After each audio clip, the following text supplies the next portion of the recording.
2026 से पहले रिटायर कर्मचारियों पर क्या लागू होगा 8वां वेतन आयोग? सरकार ने साफ कर दिया है, लेकिन क्या फैसला लिया है आपको बताते हैं। नमस्कार, न्यूज़ 18 का डिजिटल प्लेटफॉर्म आप देख रहे हैं और मैं हूं रितु सिंह। फाइनेंस मिनिस्ट्री द्वारा पार्लियामेंट में दिए गए स्पष्टीकरण ने केंद्र सरकार के पेंशनर्स की एक बड़ी चिंता को दूर कर दिया है। हालांकि फाइनल फायदे 8th सीपीसी की सिफारिशों और सरकार की मंजूरी पर ही निर्भर करेंगे, लेकिन पेंशन नियमों में कोई भी बदलाव नहीं किया गया है, ना ही 31 दिसंबर 2025 से पहले रिटायर हुए लोगों को बाहर करने की घोषणा की गई है।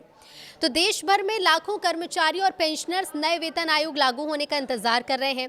इस बीच एक खबर ये है कि क्या 31 दिसंबर 2025 को या उससे पहले रिटायर हो चुके जो लोग हैं उन्हें 8वें सेंट्रल पे कमीशन के तहत अपनी पेंशन में बदलाव का फायदा मिलेगा।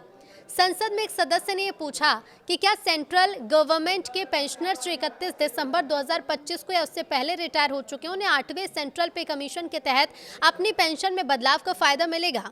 इस सवाल का जवाब लोकसभा में देते हुए finance state minister Pankaj Chaudhary ने सरकार का स्टैंड साफ किया कि 8th सीपीसी को सेंट्रल गवर्नमेंट के कर्मचारियों की सैलरी, अलाउंस, पेंशन वगैरह पर अपनी सिफारिशें करने का अधिकार दिया गया है। इसका मतलब है कि 8th पे कमीशन के अधिकार में सैलरी और अलाउंस के साथ पेंशन भी साफ तौर पर शामिल है।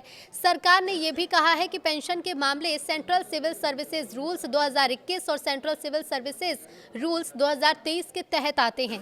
पेंशन में बदलाव सेंट्रल गवर्नमेंट द्वारा जारी किए गए आम ऑर्डर के जरिए किया जाता है, जिसमें पे कमीशन की मानी हुई सिफारिशों को लागू करना भी शामिल है। अब खास बात यह है कि फाइनेंस मिनिस्ट्री ने यह साफ किया कि फाइनेंस एक्ट 2025 के पार्ट 4 ने मौजूदा सेंट्रल सिविल सर्विसेज रूल्स और पेंशन लायबिलिटीज को कंट्रोल करने वाले प्रिंसिपल्स को वैलिडेट किया है और ये मौजूदा सिविल या डिफेंस पेंशन में कोई बदलाव नहीं करता है। आसान शब्दों में अगर समझें तो फाइनेंस एक्ट ने पेंशनर्स के बीच कोई भी नया फर्क नहीं डाला। 8th सीपीसी के नोटिफिकेशन और फाइनेंस एक्ट 2025 के पास होने के तुरंत बाद पेंशनर्स में चिंता शुरू हो गई। कई रिटायर लोगों को डर था कि 1 जनवरी 2026 जैसी कट ऑफ डेट का इस्तेमाल किया जा सकता है। जो लोग लागू होने से पहले रिटायर हो गए थे उन्हें पूरा फायदा नहीं मिल सकता। सरकार रिटायरमेंट डेट के आधार पर पेंशनर्स की अलग अलग कैटेगरी बना सकती है। ये चिंता कोई नई नहीं है। पिछले पे कमीशन के दौरान भी पिछले और आने वाले रिटायर लोगों के बीच बराबरी को लेकर ऐसी ही बहस हुई थी। हालांकि नई सफाई से ये साफ हो गया है कि 8th सीपीसी का मैंडेट पेंशन को भी कवर करता है। आखिरी डिटेल्स कमीशन की सिफारिशों और सरकार द्वारा मानी गई सिफारिशों पर ही निर्भर करेंगी।